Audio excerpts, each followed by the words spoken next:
What's going on, everybody? Welcome to another exciting episode of Sports Drip Live. Alongside my brother Enrique Contreras, my name is Jose Contreras, and we are back for a jam-packed show. Ricky, a lot to discuss, a lot to talk about from when we had our last show. And dude, A lot, yeah. There's a lot that's happened. We've seen there's been some fights. There's some more drama in wrestling, or more things to talk about at least. So we're getting ready to get through all of that right now. yeah, absolutely. There's never short of drama when it comes to wrestling. We'll definitely do some wrestling talk later on tonight. But Yeah. let's start off with Ricky with some boxing as Canelo Alvarez faced off Triple G, Gennady Golovkin, and he defeated him via unanimous decision on Saturday night at the T-Mobile Arena in Las Vegas to remain undisputed super middleweight champion. This win seemingly closes the book on one of the great rivalries between two, I guess, greats. I mean, right? I mean, this is one of the greatest rivalries in boxing history. A trilogy that saw Alvarez win 2-0-1. The Mexican superstar dominated from the opening bell, landing the more total punches and more Right. significant punches throughout 12 rounds. Ricky, Triple G was just too cautious. It seemed like almost. But of course, we ask you. You're the expert here, Ricky Contreras. What did you see in this Canelo versus Triple G fight? Well, this definitely what did not look like the first two fights at all. Right. Um, it's been about 4 or 5 years since they last fought, and you know, a lot of people were divided on whether we should see a trilogy between these two guys. I was in the camp that there should be a definitive ending to this trilogy, Right. even though Gennady Golovkin was not looking like himself in his past 2 or 3 fights, and sure enough, man, we saw it in this fight, man. He did look every bit of 40 years old. Yeah. He did. The only thing he did consistently good was landing the jab. He was landing double jab, triple jabs. That's all he was doing. He wasn't following up. He was being, you know, way too cautious. But then again, you got someone like Canelo Alvarez who can counter strike, who can throw his left hook, he can land an overhand right, and that's what he was doing throughout the fight. The one thing I did see in the later rounds though was that he was slowing down. Yeah. Canelo was. He was slowing down, and Gennady Golovkin he was putting it together in the later rounds, and in that 12th round, it was both guys looked like they were gassed. It was nothing but clinches mostly, and yeah, so without a doubt, Canelo Alvarez was the younger, faster, quicker. He was landing more punches. He was the better fighter here tonight. Gennady Golovkin was looking, cautious and much older fighter. So that's pretty much what I saw here. Everybody was saying that this would happen, and sure enough, that's what happened.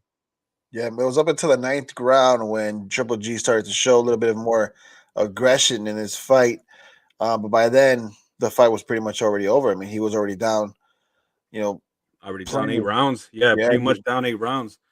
And yeah, and not only that, but it looked like Canelo was he was fading a little bit, man. So that it's just like there him and his camp have been talking about wanting to get a rematch against Dimitri Bivol, but after seeing this, I don't know about that, man. I mean, either way, if a rematch between those two would happen, I don't think it would end any differently. But this is not a good sign. The way that he looked at the end of this fight against, I mean, I dare say over the hill, Gennady Golovkin, a little bit. yeah, and that's significant because one of the reasons why he seamlessly got dominated by Bivol was because he was outclassed. You know, He in was a weight. outworked. He was Yeah, he was outworked. outclassed in a weight class that's not his. Like you can't just move up and think you're gonna dominate like you do in middleweight, super middleweight. That's not how it's gonna work in light heavyweight. No, Um, not to mention Bivol was the much bigger fighter. He was a right. taller fighter. He weighed more, and he had a longer That's his reach. natural weight, though. That's the thing. Younger guy, yeah. Yeah, you know. That is his natural weight, yeah. Yeah. So yeah, he was in over his head on that one. Right. So But if you think he got gassed against Triple G, him going back up, it's not a good sign at all. You're gonna not a like good as sign. you mentioned, it's not gonna be anything different. No, not at all. I definitely don't see it, man. Especially after seeing those later rounds. He should have been able to if Golovkin was weathered by that time. You know, by the time that they fought this third time, he should have been able to put him away like he has previous opponents, and he wasn't able to do that. So that tells me a lot right there. Yeah. It does. It does say a lot. It says a lot about both. I mean, obviously, as you mentioned, Triple G over the hill. Not much to say about him. I mean, great career. But we all knew him taking this fight was pure fan service. You know, it was for a payday on his end right before he stopped. But I think we all seen the result that manifested being the result that we all thought was going to happen. You know what I mean? Yeah. Yep. So maybe Canelo thought the same thing. Maybe he knew he didn't have to prepare too much for this fight. He did thank Triple G after the fight for a great rivalry, but I mean, is it fair to say that maybe he even overlooked Triple G to the point where it's like maybe I don't have to, prepare as much as he would usually?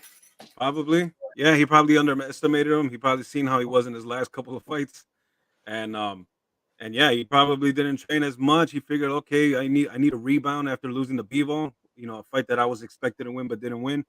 So I guess he saw this as a nice little rebound, which it was, but it wasn't what it wasn't what I think he should have done. I think he probably should have would have been able to put him away, especially since Golovkin, like we've been saying, he's been a little over the hill lately, and at 40 years old, he should have got the job done. But a win's a win, so he got it. It work. Our brother Sergio said it was a work. It was all a work. It was a work. It was a work. Well, maybe the matchmaking was for sure. Yeah. And I'm glad you brought it's a good segue into the next topic, Ricky, because De La Hoya? No, a lot of people were talking about David Benavidez and maybe someone like Canelo is overlooking or I guess ducking David Benavidez. He's overrated. Overrated? Well, hey, if he's overrated, I don't think that Canelo should have a problem fighting this guy. I mean, he didn't have a problem fighting Billy Joe Saunders or Caleb Plant. So Caleb Plant, the last guy he fought. Nobody. One of the last guys he fought. But yeah, regardless, he had no problem fighting those guys. And David Benavidez, who's 26-0, 23 knockouts, the current interim WBC super middleweight champion, technically he is the mandatory opponent for Canelo Alvarez. Yeah, I was going to say he's supposed to be. This is boxing. Just because it is doesn't mean it's going to happen. There's gonna be Canelo versus Jake Paul. Canelo. End of the year. Canelo versus Jake Paul. I don't think Jake Paul would take that fight. He has to get through Anderson Silva before he anything. Yeah. But yeah, this is the guy they say. I mean, look, here's the thing, man. Canelo's been making a lot of questionable comments lately. All right, so he was while he was training for this fight, he was questioned about whether he wants to fight Dimitri Bivol again for the second time rematch. He said only if he wins the fight against Gilberto Ramirez, who's Bivol's next opponent in November. Right. A Mexican fighter who is undefeated himself and a pretty good fighter as well. But then when they ask him, will you fight the winner? Will you fight Ramirez instead if Bivol doesn't win? He says, I don't want to fight Mexicans. That was his comment. So of course the headlines ran with it saying that, that Canelo is avoiding Mexicans, specifically Benavidez. They asked him in the post-fight press conference after this fight with Triple G. They were like, does Benavidez count as the Mexicans that you don't want to fight? Because Benavidez technically is part Mexican, part Ecuadorian, and he's American. He's born in the United States. And apparently, that this irritated him very much that he didn't want. He basically was saying he was trying to clarify his previous comments about not fighting Mexicans, which he failed. I think he failed. What was his reason? Because I didn't hear that, and I think that's one of the stupidest shit I've ever heard in my life. It is, but that was what he said. This was somebody interviewed him. I don't remember who during training camp, and they asked him about fighting Bivol, and he said only if he wins. Well, okay, will you fight Ramirez if Ramirez wins? I don't want to fight Mexicans. That was his comment. Sounds racist, but no. He doesn't want to fight his fellow countrymen. Is basically what he's saying. So I get it, right? Because it's It's La Raza. right to the Mexican community.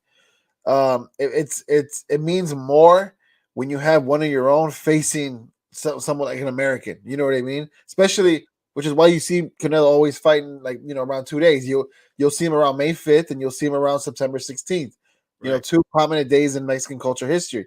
So it's like you would expect it, right? But it doesn't make sense why you wouldn't fight the best fighters. It didn't. You know what I mean? Like, Especially we've seen it before, man. When it's a classic Mexican versus Mexican, those are one of the best fights you'll ever see. hell yeah, Juan Lord. Manuel Marquez versus Eric Barrera. Marco Oh, Barrera. No, what was it? Marco Antonio Barrera and Marco Juan Antonio Manuel Barrera. Marquez, yeah, including Eric Morales and Barrera too. Those 3 fights Eric that they've Morales had. and Barrera. Yep, that's what I'm talking about. So, yeah, I mean, especially since those fights are one of the best fights you'll see. It doesn't make any sense. It doesn't make any sense. So then, when they asked him at the conference, they asked him, "Does David Benavidez count as one of those guys?"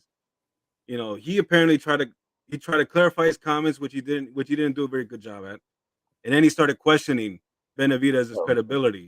He kept saying like who has he fought? What has he accomplished? He got really angry, and after that, ended the press conference afterwards. So if it isn't obvious to you right by now that he's avoiding this guy, especially since he says he's gonna take about a year off to recover from a wrist injury, and then I don't know what else, take a vacation, but he's about to be gone for about a year. So if it's not obvious, I mean, it's obvious to me now. Everybody's avoiding this guy like the plague right there at the super middleweight division. Right. So, and Canelo's one of them. The politics in it. Everybody wants to be undefeated because it calls for a bigger payday. Oh, he's undefeated. It's a big fight. We need to be paid more. As soon as you lose one fight, then it's almost like you lose your gold star status. But I've always found it to be stupid because we had some of our greatest boxers in history with losses. You know what I mean? Right. But they're so good that you would want to see them face the best. That's why Floyd Mayweather gets a lot of slack. But one thing he did do, he fought everybody that was brought up. Maybe not around the time we wanted him to fight, but he did fight. He did end up fighting them. He fought Pacquiao 5 or 6 years later. Yeah, after it should have happened. If you want, and this was when Pacquiao had already fought guys like Antonio Margarito, a bigger guy. Right. And then even though he beat the shit out of that guy's eye, he was getting hit by those punches that he was landing, and then he gets knocked out by Marquez too. Right. Look up Chael Sonnen's quote about Floyd Mayweather. He said, "Look up Chael." Fox Sports 1. Jamie, pull it up, Jamie. Jamie, pull it up. He said, "Look up Floyd Mayweather's quote." Chael Sonnen. Floyd Mayweather. I'll pull it up. After he beat Canelo, it's like years ago. You're gonna get canceled. He got canceled after that? Oh, you're gonna get canceled. This podcast is canceled. Oh my god.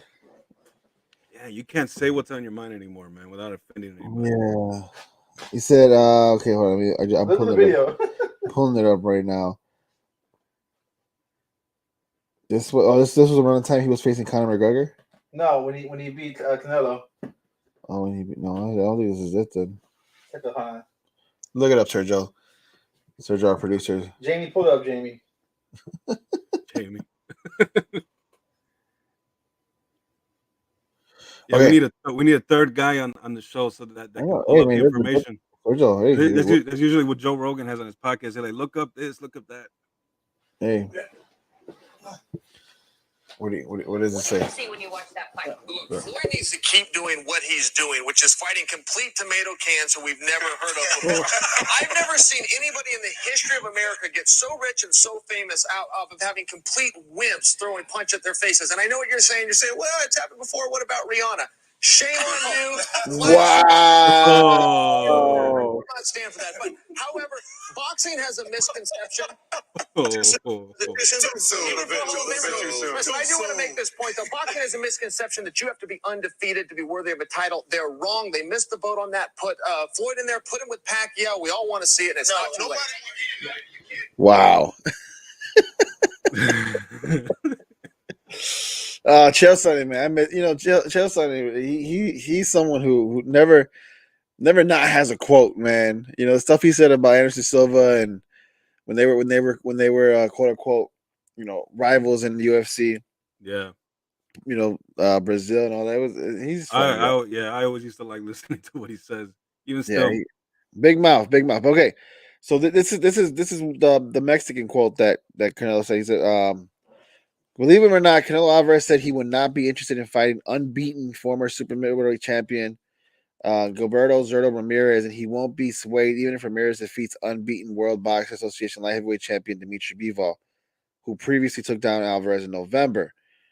He says, if it's Zurdo, I do not want to fight with Mexicans. I represent Mexico. Alvarez told USA Today Sports at his media day in San Diego, I think Zurdo has a chance to win, and I want him to win. he really does, man. He really does have a chance of beating Bivol, but that quote is just complete bullshit. That is a straight cop out. Yeah, it makes no sense. It makes no sense. He's got. I mean, this is a guy he could potentially fight, yes, but there is a guy in his division that he should fight. Yeah, and everybody's claiming I mean, he's not the only one. Supposedly, Jamal Charlo is avoiding this guy. Caleb Plant decided. Apparently, that's who I thought he was going to fight next was Caleb Plant, but instead he took a fight with Anthony Durrell, he's scheduled to fight. I think somewhere in October, sometime this month, actually, coming up in October. Man, look for all you boxers out there, up and coming boxers. This may piss you off, but I really don't care. Fight the best fighter. Get in the ring. If you lose, then you lose. Okay, then and take the L, come back, and go after him again. Even if it takes months, years, you train your ass off and you go after him again. You don't duck, you don't hide, because then it's like, what's the point? You know what I mean? Right. We want, like, as a fighter, you would want to fight the best fighter. Wouldn't you, Ricky? I would, exactly. But you also got to think too. Now, this is according to David Benavidez' father, Jose Benavidez Sr., that supposedly Canelo's avoided him. It's more than just a loss. Apparently, he believes that Canelo's afraid of losing his status as the top Mexican or Latino fighter in boxing. Now that is legit. I agree 100% with that. Because as soon as Canelo is King Canelo right now, to all our fellow Mexicans, you know what I mean, and our Hispanic people, he's the greatest, one of the greatest of all time. Exactly. You can't take that away from. But I agree with that 100%. As soon as either it's Canelo himself or it's definitely his management. It's definitely the people that he has around him. They do not want his. Trust me, they're the ones that I think they the most. They don't want their guy to keep losing and lose his status. They want to keep him on top. Yeah, because there was a lot of criticism of him losing against Bivol, and you bounce back here with the winning Triple G, but you get Triple G literally at the tail end of his career. Tail end of his career, exactly. Literally the tail end of his career. So like going against a hungrier, younger, maybe even stronger Benavidez. I think so, man. Bigger. And if you lose, I agree with that 100%. Then it goes to like, okay, maybe Benavidez is the main guy. He puts on exciting fights, man. He's a volume puncher. He's been knocking dudes out. The youngest super middleweight champion in WBC history. But you said it. He's the interim super middleweight champion. Yeah. I don't even get why there's an interim super middleweight champion when the super middleweight champion Canelo Alvarez is still boxing. He's not injured. Right. He's fighting guys outside of his weight class, and then he fights a guy that he should not have fought.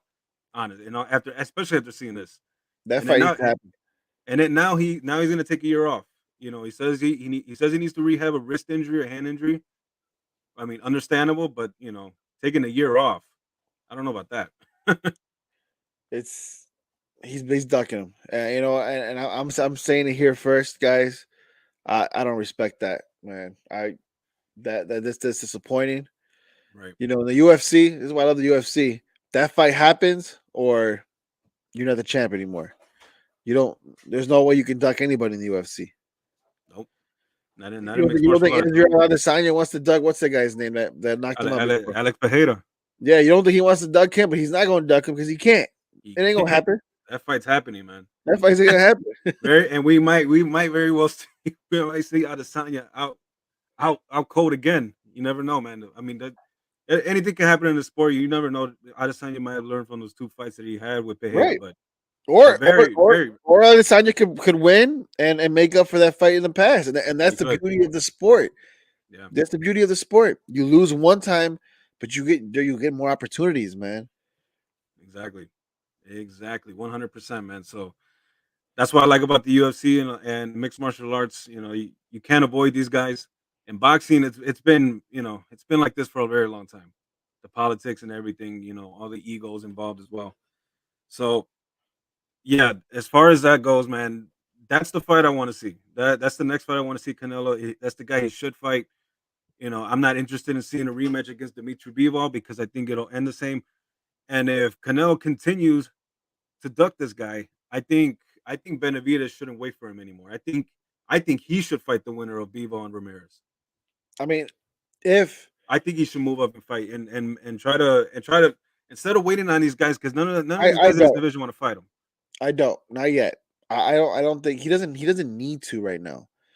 Like right now, the fight he should be focusing on. Like if I was David Benavidez, I would be calling Canelo left and right. But I would be he has. I would be disrespecting him on the mic after his next fight. I'll be like, Canelo, you pussy. Forgive me for my language, but come out and fight me like a man. I have your belt. You know what I mean? Dude. Like you're ducking me. I would disrespect him. I will disrespect him until he comes out and fights, This is a big Cinco de Mayo fight right there next year. bro. It would Right? be a huge Cinco de Mayo fight by the time. Huge, but it just sucks. You know what I mean? Like, and maybe go after Charlo. Go just try to get as many fights in that supplementary way. That way, there's nobody else. That way, there's nobody else but Canelo. I'm not leaving this weight class until I get the guy who's been scared of me, who's supposedly one of the greatest fighters. Prove it. Right. Exactly. And now that you brought up Charlo, that dude hasn't fought in over a year, man. I know. I don't know what's going on. That dude has not fought in over a year. Benavidez himself has tried calling this dude out, and this is, I mean, if anything, this fight should happen too. But apparently, this is another guy that's also avoiding him. Another reason why I don't want him going up is because again, you're going up a weight class that's not your weight class. As far as Charlo, yeah. Like, well, yeah, but even Benavidez, like, well, I think he can make it, bro. He's about, I think, somewhere 6 feet, 6'1". I think he's about the same. I think about the same height as Dimitri Bivol. Yeah, but I think realistically, that's more for him than it would have been for Canelo. I get it, but you're still going into a weight class that right now isn't yours. That those guys that's their weight class. You know what I mean? Right. As dominant as Canelo was, you've seen what can happen when you do that. It's not going to work out for you. You've seen what happened to Israel Adesanya. As dominant as he is in the UFC, doing the exact same thing, going like heavyweight and getting smashed. So it's like, don't do that to yourself. Well, I'm only saying this because if these guys are ducking him, I think this would be a big opportunity for him to go up and fight the guy that beat Canelo. To try to do that, and if that happens, that's a tall task, though, man. That's a tall task. It is, and I feel like that's something Canelo would want because it's like, oh well, Dimitri Bivol beat him. Now there's no more really hype around him. You know what I mean? Like now there shouldn't really be a fight between you and Benavidez. Right. You know what I mean? But I still think he should try to make a name for himself. He should not wait for this guy. He should probably try to become more of a big boxing draw. So that way the noise gets louder. The noise gets louder. Like, hey, Canelo, you got to fight this guy already, man. You're ducking this dude. That's why you face the guys Canelo faced. You beat Caleb. Fight Caleb Plant. You beat him. Mm-hmm. Fight whoever. You know what I mean? Like just go against people that has some names to them that Canelo beaten already, and then you call them out every single time. Like, hey, where you at? Where you at? Where you at? Yeah. So, yeah. But at this point, I'm not sure what's next for him. Probably just waiting around to see who actually wants to step up and fight. But I'll be keeping an eye on this Bivol and Zurdo Ramirez fight. I'll be keeping an eye on that, man. That should be a good fight. And interesting on what happens. Whoever wins and whoever they call out. Should be a great fight. I definitely would want to see for sure, Ricky.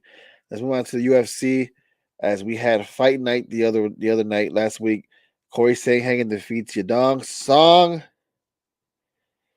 in the bantamweight main event of the evening. Doctor stoppage, 4th round. What happened here, Ricky? Man, that was a nasty cut as far as that doctor stoppage was. It was like directly right over the left eye. It was probably the second worst cut of that night. Actually, the I think the first belonged to was it Rodriguez in the main event. I think what was his name? But he got as far as Rodriguez in the main event, he got kneed right in the forehead, and you could literally see his bone, his skull. With that cut. Yeah. But anyways, back to the main event. Yeah, this was actually Song Yadong looked really good in this fight.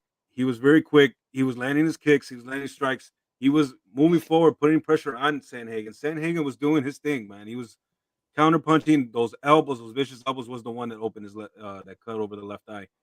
And so, and this is Corey Sandhagen. The guy that he's probably one of the top 5 fighters in that division, but just when it came to trying to win the big one, he hasn't really done that yet. So with this win, hopefully, especially when Jose Aldo has now retired and out of the rankings, hopefully he can finally get that title shot again. But nonetheless, this was a great fight up until the stoppage. Song Yadong looked good up until that cut, man. But because that cut was deep, the blood was getting in his eyes, and it kind of affected him a little bit. But great fight. All right, good fight. Unfortunate that it ended the way it ended. I can see these guys definitely going in for a rematch. But Corey Sandhagen, Ricky, another win in his belt. What could possibly be come from this fight here in the bantamweight division? Do you see him moving up the rankings, maybe getting closer to a title shot? Yeah, I mean, I think by now he's probably number 4 in the rankings. I believe that's where he was before. Maybe he might have been number 5, but yeah, it's just like I just said. He's had opportunities. He's fought TJ Dillashaw for the vacant belt, and or I think it was it wasn't with the vacant. I think it was for the next title shot against Aljamain Sterling. That's what that was. Yep. And he's been there, and he's also fought Peter Yan, and Peter Yan has beat him. So he hasn't really reached that point to get a title shot for that belt. But he's 4th. You're right. You're right there. He is ranked 4th in the. Yeah. So yeah, it's just like I said. Yeah, he's been there. He's been almost there, but he just hasn't been there yet. Hopefully, with this win, and he'll probably fight somebody like maybe like Merab Dvalishvili. Yeah, he's right above him at number 3. So I think that fight makes sense. That fight makes sense. That's probably should be the next fight. You still have Petr Yan ranked number 1, which is weird to me. Yeah, but he's fighting. What's even weirder is that he's fighting Sean O'Malley. Right. Sean O'Malley. What's weird is Sean O'Malley's fighting the number 1 guy in that division, who's ranked 12th. Sean O'Malley. Yeah. I get it. It brings in box office. The guy kind of has that Conor McGregor, Nate Diaz type of, stature. He has something. Yeah. Yeah. He definitely does have something. But him getting that opportunity before Marlon Vera is the guy that beat him. The only guy that's beaten him. And the way Marlon Vera has been looking, man, just destroying dudes in his, on his way up in this division. It's a little questionable to me, but I think eventually those guys are gonna fight again. And and with the way Marlon Vera is looking, man, it's not looking good for Sean O'Malley. I don't think I don't think it even looks good for O'Malley against Peter Yan. I think Peter Yan will still win that fight. Petr Yan, yeah, he's the man's hungry. After losing to Aljamain Sterling in that championship fight, he's looking. He's looking to go back and prove that was just another fluke. Yeah, but yeah, I mean, well, the second fight definitely wasn't. Aljo came prepared in that fight. Yeah, definitely, man, and credit to Sandhagen. He got the W, regardless of how it ended. He still got the win. But seeing that, as you mentioned, Ricky, that co-main event, which was fight of the night, by the way. Yeah, Gregory Rodriguez took the win. TKO stoppage, second round, 1:27 left. Tell us what happened here. Oh man, Gregory Rodriguez. His nickname is RoboCop. RoboCop, yeah. RoboCop, dude. If you saw this fight, the way that he took these shots, the way that he took, especially that knee, he was shooting for a takedown, and then as soon as he went for it, he got kneed right in the middle of the forehead, and dude, it opened probably the nastiest cut I ever seen in the UFC ever. Jesus. Yeah, I seen it. I seen the cut. I see. I mean, dude, and it didn't affect him either. He Nope. just kept, dude. He was winning this fight despite that. And then some. I think there was many times in between the rounds that the doctor was threatening to stop the fight because the cut looked really bad. You know, Chidi landed a really hard knee to the forehead, but he was getting dominated. He was getting taken down. Gregory Rodriguez took him down and actually ended up finishing the fight himself after the fight was almost stopped. I think somewhere in between the first and second round, it was almost stopped, and he came back and he got the job done, and he truly lived up to his nickname, man. Yeah. That cut didn't matter to him at all. Yeah. It really did it. It was nasty. Oof. You got to see the bone, everything, the ligaments. It was bad. I think I saw an artery. I think I was Yeah, when they did a close up on it. You could see an artery. Something was pumping for sure. Something was definitely pumping. So yeah, this is one of the best fights I've ever seen too, man. I mean, the It was way that good. he took it, and I thought for sure that the fight was gonna stop and Chidi was gonna win this fight, but it was the other way around, and I was just like, wow, this is why I love this sport, man. Yeah, absolutely. And being in the middleweight division, you got to be heavy handed like that. You got to be tough like that because you got some heavy hitters in there. Well, We already mentioned that is beyond tough right there, man. I mean, that is just otherworldly tough right there. exactly. You know, we mentioned Alex Pereira. We mentioned Israel Adesanya. We still have Robert Whitaker, who's still the number one ranked, fighter there, Yeah, right below Adesanya. the way that he picked apart Marvin Vettori too, man. This guy is destined for another shot. Whoever the winner of that that fight, that title fight is. But speaking of Alex Pereira too, man, I don't know if you saw the video. He was sparring. He was sparring with Glover Teixeira, and because they trained together and they were going back and forth like really hard. Like, they were almost going 100% until one of the trainers right there had to break them apart. And dude, Alex Pereira too, man. He's no bigger than Glover Teixeira, and Teixeira is a light heavyweight. You're like heavyweight, yeah. He's a light heavyweight. So, I mean, and then I seen another photo of Pereira standing next to Dominic Cruz, who's also a light heavyweight, and I think he's taller than him. Damn. He can easily go into that division too, man, if he wants to. Yeah. Just like Khamzat Chimaev's now going to the middle. Oh, speaking of middleweights, Khamzat Chimaev. I'm glad you went there because I was gonna because I'm looking at the rankings, right? And I'm looking at number 6, Paulo Costa, and he's been talking a lot of smack about Khamzat Chimaev. I was actually gonna bring that up. So like two great minds thinking like, but yeah. But speaking of Khamzat Chimaev, he's been in the mouth of Paulo Costa lately. Yeah. And we didn't get to cover UFC 279, but I guess we could talk about it a little bit here, man. The way that he dominated Kevin Holland. Quick. Dude, holy shit, man. I mean, this is why there's rankings in this division. All respect to Kevin Holland, man. But Who man, retired? Who just retired? Yeah. I mean, shit, dude. He retired after being dominated like that. Yeah. I mean, that was one of those it's like he broke his soul or something, man. Again, that fight wasn't supposed to happen. It wasn't. It was a catch fight. You know what I mean? It was just all right. It was a catch weight fight. It was a lot. Yeah. I mean, that whole card got shuffled over because of Khamzat Chimaev. Because he missed weight. Because he started a backstage brawl with Kevin Holland and with Nate Diaz too. The same week. It was that same week that CM Punk had a backstage fight with the Elite. Bro, there was something in the air. It was something in the air that week, right? And then all these conspiracy theories that Dana White has, I think somebody mentioned this, man, that Dana White planned all this. I don't know about all that, but yeah, it ended up turned out to be a better card.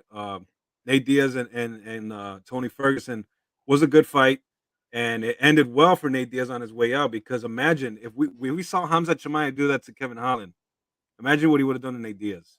Yeah, it ended up very well for Nate Diaz on his way out. It was so his stock, yeah. So, and then I believe I saw today Khamzat put that he's moving up to all in on fighting at 185 pounds in the middleweight division. So imagine that. I mean, I'm okay with it. It's just why all of a sudden? Why not climb the ranks of the welterweight like you have been? Maybe because he wanted to be the guy to dethrone Kamaru Usman. And now that Leon Edwards had already did that, he's like, well, maybe I could do that to Adesanya. But that's even if Adesanya gets through. Alex Well, he Pereira. has to get through. You know what I mean? Yeah. But like I said, Paulo Costa has been talking a lot of shit too about Khamzat Chimaev. He wants to fight him. He said that's the guy he wants to fight next. Yeah. So, I think Khamzat still is going to stay at 170. I think he'll occasionally go up to 185 and do fights like against Paulo Costa, like those type of marquee grudge match fights. right. You know what I mean? It's an Paulo attraction. It's Costa an needs to be attraction. It's an quiet. attraction. Paulo Costa needs to be quiet. Paulo Costa has to be quiet, man. He needs to win a fight before he starts talking again because he hasn't been on the right side of those of the scorecards. And yeah, he did win his last fight though, right? He did. He fought. really? He did. He fought. Who did he fight, man? Oh, he did main event. Did he? He did main event. He co-main evented. Yeah. He co-main event a fight card. That's right. Who did he So, fight last? I'm trying to think who he did. I got you right now. I'm pulling him up right now. Hold on. Paulo Costa, his last. Yeah, you're right. He defeated Luke Rockhold. Luke Rockhold. Yep. And then and Rockhold retired afterwards. Yeah, he retired right after. Yep. With that was a great fight too. That was the fight of the night, I believe. Yeah, that night. it was a good fight. Okay, well, look, Paulo, like, slow down, okay? Khamzat Chimaev is he's that guy. Be careful what you wish for, man. Exactly, he is that guy for sure. He'll send you into retirement like Kevin Holland. Speaking of retirement, Ricky Jose Aldo retires. Yes. Great career. I mean, this is a guy that we've seen fight, man, for years, man. Since the WEC days. Yes, since the WEC days, of course. That was when he started. That was when he was getting his name out there. Yep. I still remember that main event he had with Uriah Faber when he kicked the shit out of that leg, man, and ballooned it. It was bad. He couldn't No, he couldn't stand. He couldn't stand. He kept going. I mean, he became the champion. I think that was one of the. I don't think it was the last fight. It was one of the last fights in that promotion before the UFC bought him up. Yep. And that was mainly what he was known for at the time, man. Those vicious leg kicks that he always used to land. I mean, it was something different about his kicks. When you see somebody doing leg kicks in his division, and then when you see his, there's just like a massive difference in the impact. He was dominant for so long too, Ricky. I mean, when he was in his prime, he was like Kamaru Usman, Israel Adesanya-esque, where everybody was trying to go after him and take him down, but they couldn't. No, he was a hard man to keep down in his prime, and very dangerous to stand up and strike with too, especially with those kicks in his boxing too. The quickness and sharpness of his punches too when he landed. Yep. The knees. I think when he knocked out Chad Mendes with that one knee when they scrambled, knocked him out, and won the UFC title at the time when he was in the UFC. Man, the dude. It's sad to see him. It's sad to see him retire. Especially when he lost to Merab. He didn't look good in that fight, but I still think he had one last fight in his contract. I think he still had one more left in him, but he felt like this was the right time to retire. And happy and sad to see him go, man. And yeah, well, credit to him to be able to do this late in his career, and still be pretty dominant. I mean, he was still very competitive in his fights. Yeah, he maintained number 3 in the rankings of the bantamweight division. Yeah, exactly. See, he was still very competitive. So that right there in itself is an amazing feat. Yeah. So kudos to him. He's turning the page. Next chapter. Without a doubt, he's definitely the greatest featherweight of all time, though. Oh, absolutely. King of Rio de Janeiro. But when we talk about the best featherweights in MMA history, this guy's at the top, without a doubt. Yep. Absolutely, 100%. You guys listen to the Sports Drip Live podcast alongside my brother Enrique Contreras. My name is Jose Contreras, guys. You can follow all our social media pages at Jocko Navi or at Sports, John Konavi. But yeah, let's move on to some wrestling, Ricky. AEW, Dynamite, Grand Slam, you name it, it happened. And it wasn't a bad card. That's the No. one thing I like about AEW, man. Like, look, despite all the drama and everything that goes on backstage, they know how to put on cards. They know, even ones that aren't pay per view. You know what I mean? Like cards like this. If I was new, I would be excited to go to. Yeah. You know what I Yeah. mean? You don't get much of that in WWE. Is more storyline, drama. You know, it's more like a soap opera. You get the storylines that are over the top, that are good. Yeah. But you'll have some matches that are okay matches, but you could tell, you know, they kind of hold back a little bit because it's not marquee. You know what I mean? Right. Right. But AEW, they give it almost like they give them their all. You know, and Yeah. Especially coming after all the drama that happened a few weeks ago at the All Out yeah, media scrum. They've been, especially, there's a lot of guys there that stepped up. John Mox is one of them. Chris Jericho, Brian yep, Danielson.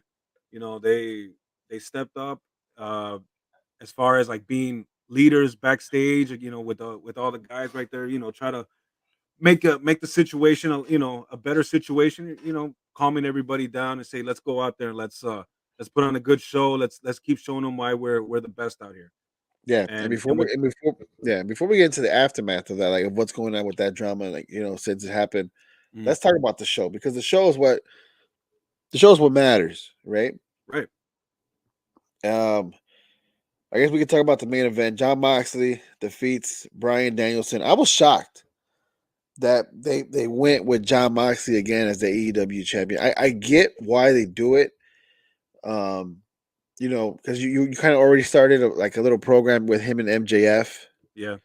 I You think know what I mean? I think that's the main reason too. But you could have done that with Brian Danielson. Yeah. You know what I mean? Like, Yeah, I was a little shocked too. I wanted Danielson to win that night. I I think wanted it him to win makes that belt. sense. Because Moxley was already ready to go on a vacation. You know what I mean? He like Yeah. you kept him. You guys kept him from going on a vacation. To do this tournament because it makes sense that you would have the guy who was a former champion to be in it. But it's like, why? My Brian Danielson is he's a good baby face. He could carry this company if he wanted to too. Just like Yeah. and the program with him and MJF is almost as great. But now what I feel like what they did is you put Brian Danielson against the champion and lose again. Like he already lost to Hangman on Page how many times? Yeah. You know what I mean? And now you have him lose to Moxley. It's like I mean, I don't know. I personally didn't like that, but I agree with you a little bit. I was expecting, I guess, in a way, for Brian Danielson to finally win the belt, and I wanted him to win. I think that would have been the perfect night, especially in front of that crowd in New York. A year after he had that great match with Kenny Omega in that same stadium, yep, right? But I get why they're leaning on Moxley, man. It's like I've said it before in the last show that we done. This dude has been probably the most reliable guy that Tony Khan has. The dude doesn't get hurt. yeah, The dude does not get yeah, injured. I mean, we can't say that about Brian Danielson. He was out for a while with injury. He does have the concussion history himself as well. And obviously not CM Punk, he's already gotten injured twice, but John Moxley, man, he's a guy that Tony Khan can basically rely on. Like, look, man, I'm going through all this stuff. I need you, and he's there, man. He's there. He doesn't get hurt, and he's willing to take the time to build this brand back up again, to get it back to where it was before. And that's what he's doing, man. He's stepping up, and then now they're setting up a program with him and MJF, and MJF is trying to become the champion. yeah. I think it's obvious that's where they're going to take it. Yeah, Which is and fine. I think it's long overdue. It definitely should happen. yeah, MJF should be the champion. But okay, but let me ask you this question, Ricky, right, because you did bring it up right now. Brian Danielson trying to, you know, um, right the wrongs of CM Punk and the EVPs and all that, right? right. But can he get this company back to where? Like, I mean, AEW is they still AEW, right? But like if CM Punk doesn't come back, you Mhm. know, and the EVPs, I don't know what their future holds either. I don't know if maybe they have some kind of gripe with Tony Khan after he allowed CM Punk to say what he wanted in front of him on the scrum. Let's say none of them come back. Can AEW survive with John Moxley as the head, you know, and the rest of the guys that are on the card? I'm glad you brought that up because if you look at the ratings since, they've been over 1,000,000. Really? They've been over 1,000,000 as far as the AEW Dynamite ratings. Before, they struggled to make 1,000,000. They would stay around that 900,000 range of overall ratings, and ever since this happened between CM Punk and the Elite, and they have not been even mentioned on television at all. Like they're basically excommunicated from the Right. company. They're not even in the Right. intro. Nothing All of like them. that. All of All them. of them. All Yeah. of them. The ratings are strong. And that's because we've been having some pretty good pretty good main events with Chris Jericho and Brian Danielson Yeah, that was a good one. last week. Yep. Last week they were in the main event and they did over 1,000,000, I believe, 1,200,000 overall viewers that night. This week was a little lower, but they still stayed over 1,000,000 viewers overall. So when you ask that question, I say, yeah, definitely. I think that all three guys. I mean, if you keep featuring Chris Jericho, Brian Danielson, John Moxley, MJF too, I think this company is still in pretty good hands. And even without the Elite, even without CM Punk, which CM Punk was a big draw for them, ratings and business and all that. But since he's been gone, they've been doing pretty well without him. And the Elite hasn't really been. I mean, they do good numbers, but I haven't seen any proof that they draw the numbers that big, as far as like the Young Bucks and Kenny Omega. But when you got John Moxley and Chris Jericho, or even Brian Danielson, MJF, those are the guys that you should give the most TV time to, main No, events and yeah. all that. It makes sense. And you have and those are just those guys, and you still have Adam Cole that When he comes back, hmm when he comes back, how good he is. Still have Heyman and Adam Page that they're building, you know, yeah, who thankfully wasn't a part. Thankfully he had left earlier. Otherwise, I think he might have been a part of that as well, especially after yeah. CM Punk called him out. So my answer to your question is yes, because I'm seeing the proof of it as Yeah, far as like the ratings and everything like good that. point. Oh, no, it's all good points. I just worry because this couldn't all of this couldn't have happened in a more I guess at a worse time for Tony Khan, because you have on the other side Triple H, who's now in charge of content in WWE, and it's all been relatively positive. Yes. You know what I mean? Hmm. So it's like, damn, if you're Tony Khan, you're like, damn, now like the competition's getting better, and it Right. seems to like whether they're over 1,000,000 views or not having the Elite, not having CM Punk, it's still a downgrade. It still hurts AEW. You would rather have all four guys. Yeah, for You sure. know what I mean? Yeah, So it's like, but they have depth. They do have depth, and then yeah, they're building up the young guys like MJF. MJF is now proven to become a big ratings draw in that company.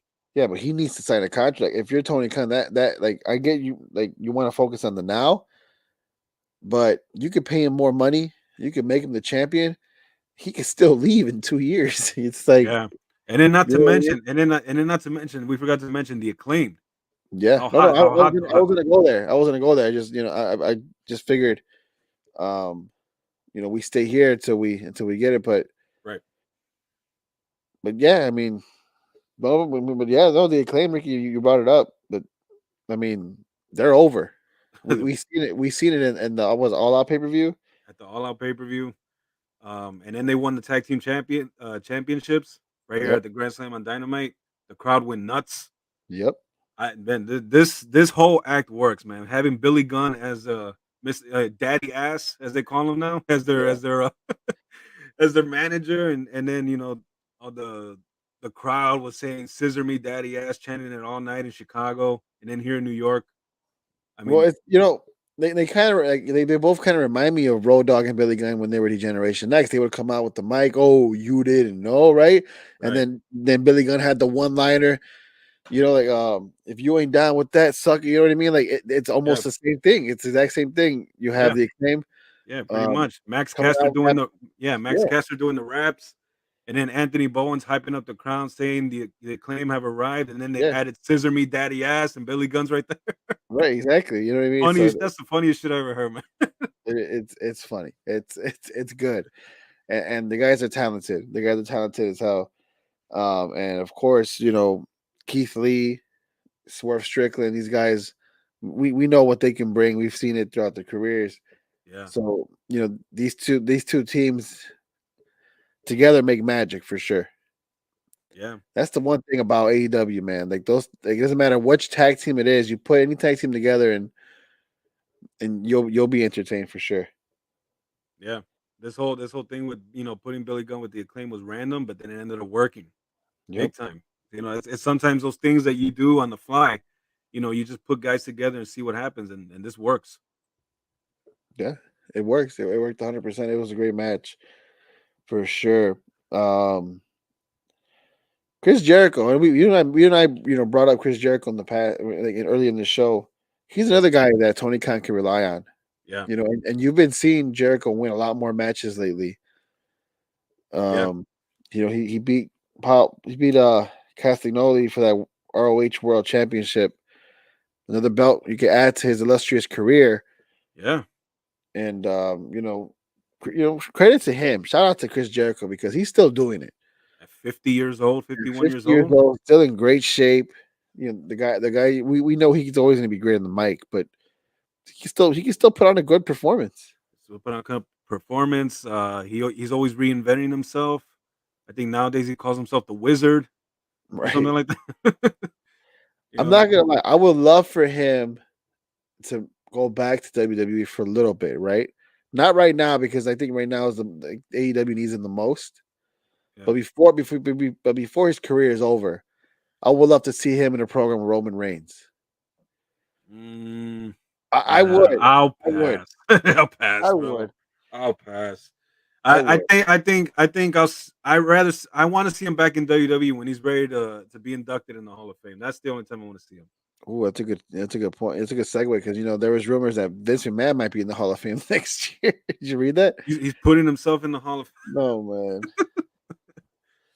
Is There's he gonna rumors. make it? It's a rumor, right? Is he gonna Rumors. is he gonna be there? Who's gonna represent him? Is he gonna talk?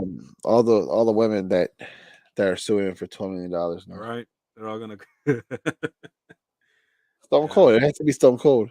If could be anybody, Stone. I think it'll be Stone Cold that'll do it. Yeah. yeah. But going back to Jericho, yeah, I don't want to see him go back to WWE. I don't think he will either. I think him and Triple H still don't get along. They don't see eye to eye still. So I definitely don't see that. I still don't see that happening. Okay. As positive as Triple H has made the company, there's still guys that will not work for him. Okay, but if you're Triple H though, right? Because think about, there's a lot of guys who wouldn't work for Vince. There's a lot of guys that left the company, like Kurt Angle in the past. I mean, you just name your peers. There was a bunch of guys, right, that would always seem to come back. Right. You know what I mean? You don't think Triple H will start maybe swallowing his pride a little bit, reach out to certain guys? Hey, we didn't have the best relationship. We didn't always see the eye to eye. Yeah. But we can make business work. You know what I mean? I think I think he's willing to do something like that. I think he is. I think it's on Jericho's part. I think Jericho doesn't trust Triple H. Yeah. With his booking. I think it's all on Jericho's side. That's where I'm seeing it. But if it's Triple H will do it. But if it's at the end of his career, it's like, what else? Like, come on, like trust him for what? Like, this is it, bro. It's going to be a one program thing with whoever it is. Right. I also see no reason he would go. He's one of the major featured acts in AEW. I'm sure he's getting paid very well. Oh yeah. So why would you want to leave? Why especially you also got to take into account he's over 50 now, right? Well, that's my point, because right before he retires, WWE was the company that I guess, I don't want to say made him, right? Because he was overseas, and then obviously WCW days, but like this is where he grew the most, was in WWE. He had the most success in WWE. Yeah. So it's like, why not go there right before you're done retiring, just one more time for fuck's sake. You know what I mean? Like, for the Hall of Fame. yeah. I For a Hall only of see it. Fame I only see it for the Hall of Fame. I think he should end his wrestling career in AEW. Man, Okay. in my opinion. I But know. as far but as far as but as far as you know, after he's done, he definitely should come back to WWE for a Hall of Fame induction for sure. For Oh, yeah. sure. Because of everything you just said. He made his name, he started out, made his name in WCW, and he became even bigger in WWE. Yeah. And he's made a lot of history there, a lot of memories. So he for sure definitely should come back and deserves to come back for the Hall of Fame induction. But that's it. That's it. Otherwise, why would if you're still active, why would you want to go back? I mean, it doesn't make sense to me, especially the position that he's in AEW. Yeah. No, that's a good point, Ricky. It's a good point. Let's move on to CM Punk. There's the buyout rumor for his contract. I think we kind of seen this coming. Oh, man, should AEW buy his contract out and let him just walk? So this is what I heard. This is what I heard on the K100 podcast with Conan. He had Billy Body on there. So this comes from them. This is what I heard. So supposedly this contract that he's under, it pretty much AEW stands to lose a lot of money with this contract Yeah, I would because assume. they obviously want to get rid of the dude, but they can't outright fire him because they don't want to risk getting sued by CM Punk because he didn't. I guess the language in the contract says that they can only fire him if he does something like like a lot worse than what he actually did. You know what I mean? Something that's definitely you know what I Yeah, mean, right? yeah. I can't think of the term right now. But That's very detrimental to the company. yeah, exactly. So, uh, so yeah, that's the only way he can get fired, get released from his contract. And another thing in his contract is that he cannot like say because right now he's injured. He's about to miss about 7 months. And by the time he's ready to wrestle, he's gonna have about at least three months left on his contract with an option for an extra year. So there's the option, but it's not mandatory. That's up to Tony Khan to pick up the next year of the contract. Yeah, So Tony Khan cannot, force him, like how the WWE contracts go. If you're injured for a certain amount of time, they can roll over your contract and say, "Oh, you owe me 6-7 months, while you were injured." Something like that. yeah, So they can't do that either. And by the time he's ready to come back, he'll have 3 months left on his deal, and it doesn't look like they want to bring him back for those 3 months to wrestle, especially since he's about to leave. They want to let him go, so they're looking for a buyout out of his contract. This is the rumor anyway. This isn't really 100% confirmed, but that's the rumor going on. So yeah, and then it's doubtful that CM Punk would actually want to do the honors and lose on his way out of the company either if they want to bring him back to wrestle. So that's not likely to happen. And if no. if that happens, man, this very much be the last time we'll probably ever see CM Punk wrestling because I do not see him going back to WWE. I was gonna ask you, do you think there's any chance, remote No, chance? no. Look, even if he was willing to work with Triple H, I don't think Triple H wants that headache. No, I wouldn't either. To be honest, if I was WWE, I'd be like, hell no. Like, After what they went through in the past, and then I'm sure he's seen what happened at this post media scrum. I mean, like, this guy's not reliable in more ways than one. So that's the whole gist. What was that? He's a ticking time bomb. Like, you can't. Yeah. Like he is, so, and so that's basically the gist of this whole contract situation with him. It's being said all around that nobody's expecting him to see him back in AEW. That he's basically on his way out. well, it's this time around, Ricky is different from when he left WWE. WWE, like he kind of had the crowd with him when he went out. Everybody was like, "Oh, CM Punk, yeah, fight the power, blah blah blah."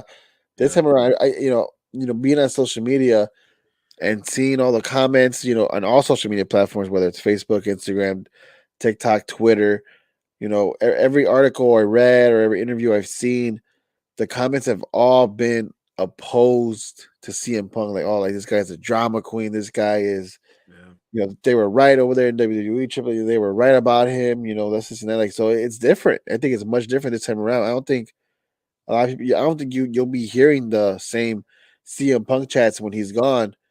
You'll have some guys do it, you know, out of stupidity, but like I don't think there's going to be a clamoring for him to come back. Nah, I Like don't there think once so. was. Like there once was, right? Yeah. I just hate that it got to this point, man. I think too. he was doing great television. His segments, I mean, they were must see. You know, he was doing like these shoot style interviews on TV. Yep. It was refreshing to see. You know what I'm saying? Yep. It was very refreshing to see. It's like it kind of blurred the line between reality and from it being a work and all that stuff. You know. Yeah. So yeah, I hate that it had to go down this way. But you know, I will say this too, man. If he does not come back, which I don't think he is, well, a lot of people predict he isn't. If he's not going to come back, I think that the elite should be stripped of their EVP titles for sure. I think they should. I don't think anybody, any active wrestler should have that title. Not even when Cody was there, I don't think he should have had it. But here's the thing too. This is also brought up in a lot of other podcasts that I listen to too. That there is also a track record with the elite how they supposedly ran out Cody Rhodes, that they had issues with him, and Cody Rhodes left the company and went back to WWE. And here they have and there were and supposedly there were rumors coming out about him and Brandy, how they were backstage, and nobody knows how that leaked out. But you know, I guess we could probably assume who leaked all that stuff out, because Right. there was a rift between the elite and Cody Rhodes, and that's what led to him leaving the company. And then now they apparently problems arose with between them and CM Punk. Although CM Punk is no Cody Rhodes, the CM Punk has no filter. Right. Two completely different personalities when we're talking about CM Right. Punk and Cody Rhodes. Yeah. See, Rhodes is a little bit more. Well, not a little bit. I think a lot more professional. Professional, politically correct. Yeah. He he knows the game. Whereas as you said, CM Punk is like, no, fuck the game. I am the game. You know. Yeah, right. Right. So yeah, there is probably some smoke to that fire too as well. So if one guy's gonna get punished, I think the others should too, man. I don't think the elite should be fired themselves. But I think their EVP status should be taken off. I They should agree. I agree. And if they are to come back, then yeah, CM Punk can't comes back. They I don't think that's gonna work. You know what I mean? It won't work at all. I mean, that's the best case scenario. That is the best case scenario. Like you can if they stay, the best case scenario is to bring these guys together. Let's all work together. Let's do business. This is obviously the thing everybody was talking about when it happened. Let's make some money off of this. If Tony Khan, a true promoter, would do that, or attempt to try to do that. You know what Yeah. I mean? And if that's what Tony Khan is, I think that's what Tony Khan should do. Yeah. At least try to attempt it. Maybe they are. Maybe they are. Nobody knows what's going on. Not a lot is being said since all that has happened. These are just the rumors that are coming out. Yeah. But that's the best case scenario. To try to put these guys together and work and try to make this mega storyline that everybody's going to tune in to watch. I would watch it. Definitely would watch it. Yeah. Something I'm watching right now, breaking it. I think everybody in the wrestling universe is watching and keeping an eye on is this White Rabbit stuff. These rumors, these hints, these clues that's been going around WWE that may or may not be, I guess, a sign of maybe Bray Wyatt coming back. What can you tell us about this White Rabbit situation? So what they're doing is that they also trademarked the logo. I guess there's a song called the White Rabbit. They were playing. There was a few times they were playing this song in the arena, and the arena would go dark. Everybody would turn on their phone lights. Like I guess how the Firefly thing when Bray Wyatt used to come out, and then the lights would turn red, like when he was the Fiend. Huh. So that's what's been going on at the live events. White Rabbit song playing, and then these lights going on. Light goes out, and then the light turns back on red. And Bray Wyatt making these cryptic comments on Twitter, not confirming nor denying that he's making a return to WWE. And of course we've been hearing rumors for a while now that he's on his way back. Yep. So we don't know if this is for him or some people are speculating it might be for Karrion Kross. I doubt it though. I doubt it's for Karrion Oh, Kross. Karrion Kross is already there. It makes no sense. Yeah, It's it like makes no sense. So the only possible thing this could be, it could be the return of Bray Wyatt, and probably the debut of a new character that he's probably thinking of. And he's a very I- creative guy, so yes, he is. Yes, he is. That's why I'm so disappointed in AEW. I don't. Maybe Bray Wyatt didn't want to go there. I don't think he But it's wanted to like go there. maybe he just didn't want to go there. But it's like if you're Tony Khan, offer him as much as you can. Like all these guys you got from WWE, like Bray Wyatt was probably is the biggest. You know what I mean? Yeah. I mean, But other than obviously Brian Danielson, and but like over, Castagnoli, over Miro, Big Show, Mark. You got all these guys, right? Like that aren't yeah. really being used. Well, And they it's, just brought in Soraya too. We forgot to mention oh yes, Former Page. yes, I did. Yeah, you're right. I did forget about that too. Yeah. They did brought her in. I think she's a good addition for the women's division. I think that's a good pickup, especially the Well, I mean, reaction she got. let's be honest. The women's division is not as strong in AEW as it is in WWE. Jade Cargill is an up and comer who I think has a lot of potential. She's undefeated right now. They have a great storyline there. Obviously, we know Dr. Britt Baker is their star. And they're trying to build up Tony Storm. They tried with Thunder Rosa, but I didn't think Thunder Rosa was over as much as she should have. I don't know what happened to Ruby Soho. I don't even see her. I don't know if she's hurt or what, but like I think she's hurt. Yeah, I think she got hurt again. But that division needs somebody. So if Saraya can come in and wrestle, it'd be great. But from what I'm reading, she's still not even cleared. I think the last thing I want is for her to come and do the same shit she did in WWE when it was just her talking, managing, or being a general manager. Like that stuff's boring. yeah, that doesn't work. It doesn't work. That doesn't work for me. But let's see what happens. I mean, yeah, she's not cleared yet, but she could be cleared, and they need to take care of her too if she is cleared, because she has that neck history and that spinal. She has some kind of spinal diagnosis with her, and that she can get paralyzed if she lands a certain way, and it's happened many times in wrestling too. So WWE is very cautious with their talent, and rightfully so. It's more life altering than anything. But like that's why I think that's one of the reasons why Daniel Bryan came to the AEW to kind of get away from that. He's like, yeah, I know I've been through all this, but I can take care of myself. And I feel like in AEW they're not giving them that same like, oh, be careful. Like, obviously be careful, but like they're not as cautious. They're like, go ahead and do your thing. Right. Yeah, that's the most likely why he ended up over there. But yeah, Bray Wyatt. As far as Bray Wyatt, yeah, I didn't think he wanted to go AEW. Remember when he got released, he took a lot of time off. I think he was working with Hollywood on some things. Yeah, he had a baby too. Yeah, that's with JoJo. With JoJo. And, yep. So this is I mean, it worked out great for him because the rumors was that he had a falling out with Vince McMahon, and that's what led to his release. Yeah. Now Vince McMahon isn't there anymore. Nope. So it's a trend. That is right. And then that's also good. It says a lot about Triple H too. You kind of alluded to it a little bit. He is willing to mend fences, work out, try to work out the relationship with previous wrestlers that left on bad terms. He has the ability to do that. He's done that before. That's the reason why we've seen the Ultimate Warrior in the Hall of Fame. Yeah. When that happened, because he had the Warrior had a huge falling out with Vince McMahon many years ago, and supposedly Triple H was the reason, the main reason that Warrior was he came back to be in the Hall of Fame, because he worked out. He made peace. He was like the peacemaker. Yeah. You could tell. Just you can tell he's a great guy. He's one who cares about a lot of the talent. Him being in NXT, helping develop that talent, being kind of like their mentor, helps a lot. You know what I mean? But one thing he needs to be cautious of, and it's the one thing we always said about Tony Khan is slow down. You're bringing all this talent back. You're bringing and the whole point that they got one of the reasons why they were all released in the first place. Yes, was A, Vince didn't believe in them, but B, he had too many people on the roster and not enough tick to go around. Right. You know what I mean? You don't have enough tick. It's like there's not enough time. You know, He like just he just he just brought back Braun Strowman too. Braun right. Strowman's back in the company.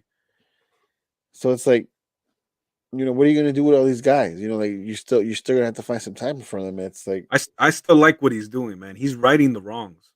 That yes, Vince McMahon did. He, a lot of the wrongs that Vince McMahon has done.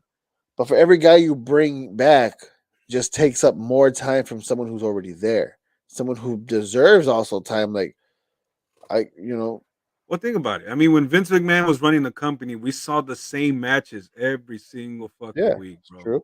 Every single week. By him bringing up his guys, the guys that he helped build in NXT, he's giving them chances now. So now we're seeing fresh matchups. Yeah, Fresh I matchups get that. like fresh matchups like Walter and Sheamus. We saw Yes. AJ Styles versus Bobby Lashley. That Yeah. was a match we never seen, at least in WWE. So and then Karrion Kross he's about to get in there with Drew McIntyre. So that is the positive that I see that he's doing. I see Yeah. the positives right there. Because No, when yeah, When there's Vince a was there, lot of we saw the same guys every week.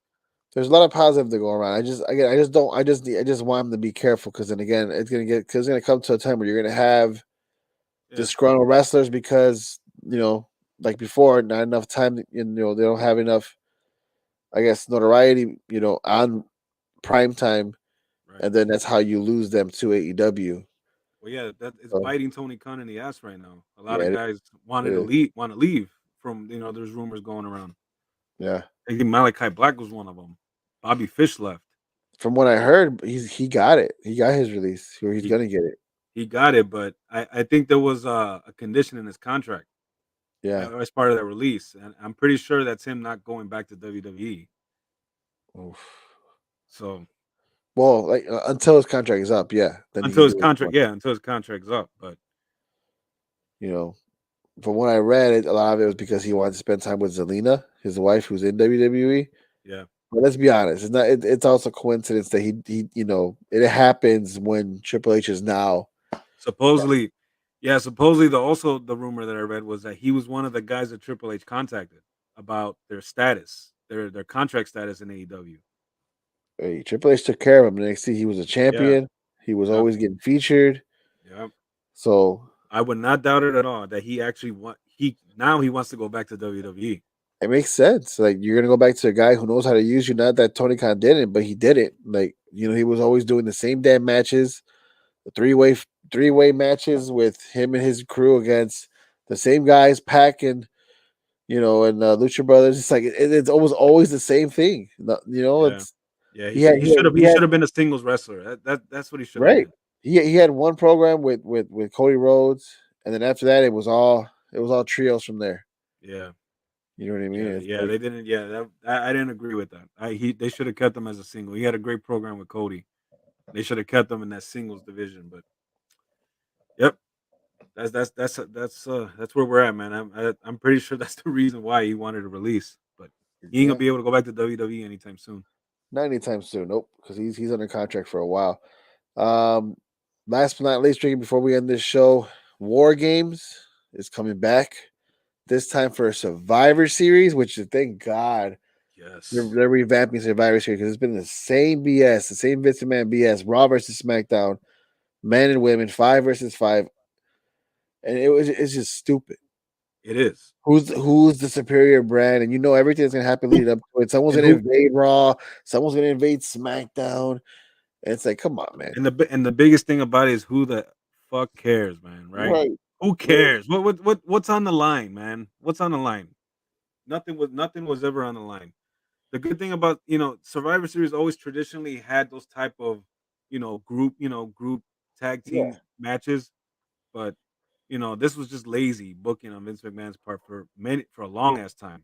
For a long time. Ever since they started the brand split, and for the longest time, man, since Triple H brought the War Games match to NXT, I'm like, man, this is a perfect concept for Survivor Series. I used to say to myself all the time, this would be perfect.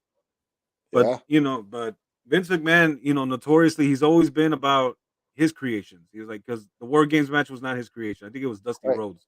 I think it was Dusty Rhodes' creation. So he was never that guy that wanted to use. He always wanted his ideas. So that was the reason why he never wanted to use the War Games match on the main roster. But now we're getting it. Now we're getting it with Triple H in charge, and I can't wait to see the first one because on Survivor Series, because now it puts Survivor Series in that same important category of pay-per-views like Royal Rumble, SummerSlam, WrestleMania, and it wasn't for a while, and now it is. Yep. Now it is, and I'm excited for it. As you mentioned, it's Hell in a Cell kind of lost like its stature to me. Elimination A Chamber. lot. Yeah, it did. It has. It's not the same. And I No, kind of feel like it's a freaking pay-per-view now. It right. never used to be a pay-per-view. Yeah, but even then, like they don't do the same thing. It's. I get it. They want to protect their talent, but it's like literally a cage match. I think cage matches are better right now than Hell in a Cell matches are. Yeah. The last good Hell in a Cell match I saw that was really really good was with the Usos and the New Day. It was like a few years back. That was Yeah. good, but they That was because those two teams are very creative. Elimination Chamber is the same thing. It's starting to get there for me too. You know what I mean? Like it's just not the same. yeah. War When they turn games, it though, into a pay-per-view, that's when it goes downhill. I don't mind it if it's a pay per view. It's just that I just kind of feel like it loses its lore when it's so protected now. You know what I mean? Yeah. So it's like you're just fighting a big fancy cage, but War Games was something that NXT did very very well under Triple H. So I'm excited to see that aspect here in WWE with talent like AJ Styles, Randy Orton, Roman Reigns if he's going to be in it. It's Drew McIntyre, you name it, right? Yeah. I think it's going to fit very well, and they're going to do two of them. They're going to do one with the guys and one with the girls. So for sure, kudos Triple H for revamping that because it was much needed for sure. Yeah, for Survivor Series for sure. Yeah. Yep. But yeah. And go ahead. No, I just look forward to that, man. I think that the first one should involve the bloodline for sure. Roman Oh Reigns. hell yeah! Yeah. I don't know. I don't know against who. I don't know against who, but it should be. It's already leading up to it. You have the 5 members already. Yeah. You already have their 5 members already. But who they face, I'm not sure. That's a good question. That's a good question, but That's it definitely has to involve those guys. Yeah, 100%. 100% has to involve them. Hopefully, Randy Orton comes back and maybe he compiles a group. I don't know, but for sure. Or you know what I am thinking? If they are doing this Bray Wyatt type of thing, there is rumors that I have read that he creates a stable again with with Bray Wyatt, Karrion Kross. I forgot who else was in it. Maybe Braun Strowman. Yeah, well, that's what I'm saying. Bray Wyatt, Braun Strowman, Karrion Kross, and then I forgot who else, but I did read that that could be that could be a possibility as well. Yeah, start another Wyatt family or something different, but Something. another stable for sure. Yeah, Yeah. Think it that would sounds make good. sense, That sounds good to me. right? Yeah, That would be amazing. So we'll see. We'll see. That definitely a lot of good, in both companies right now, despite there being some bad, but definitely a great time to be a wrestling fan. Great time to be a combat sports fan in general because there's a lot going on. Ricky, we did literally an hour and 20 on boxing, MMA, and wrestling. Man, like that just goes to show that there's a lot going on. yeah, And we're the ones benefiting from it, as fans. So yeah. I look forward to the fights. I look forward to what wrestling has to put on. I can't wait to yep, go to a live show again. I'm waiting for UFC to come to Chicago, man. That's all I'm waiting for. dude, as soon as they come, we're there for sure. Bellator's coming. Bellator's coming. I believe in next month or November. I know they're coming. Yeah. AEW is coming back in November at the Wintrust Arena. Actually, both Bellator and AEW are coming to the Wintrust Arena Okay. in Chicago. I'm still waiting for the UFC to come out here though. They haven't come out here since that whole pandemic thing happened. Yeah. Yeah. It's been a while. It's been a while. It's been a while. They like to stay in their own little spots in Las Vegas and wherever. Florida, Texas. Not even that. Like it's just overseas, wherever they have over there. So Yeah. that 100%. You guys have been listening to Sports Drip Live, brought to you by the JCA Sports. And Ricky, what a show! Good show today. Yeah. Great show. We had a lot to talk about. I mean, the time passed. Time passed. We were Time definitely passed. We had a lot to talk about. It was a good show, and we'll be back for sure next week. We don't know exactly what day yet, but we'll get that settled for sure. But yeah, we got a our own talent meeting. Yeah, that me and my brother over here have to do to discuss where how we move forward with the show and what day and stuff like that. So yep. So we'll have that for sure. Yep, and then as soon as we know that, you guys will know that. Absolutely, we'll let you guys know 100%. But yeah, never shortage of topics when it comes to the stuff we talk about, Ricky. And I'm sure when we do have our show next, we're gonna have plenty to talk about, just like we did today. Yep, exactly. All right, guys. Thank you for watching Sports Drip Live. We'll be back next week. For my brother Enrique Contreras, I'm Jose Contreras. You guys have a good night.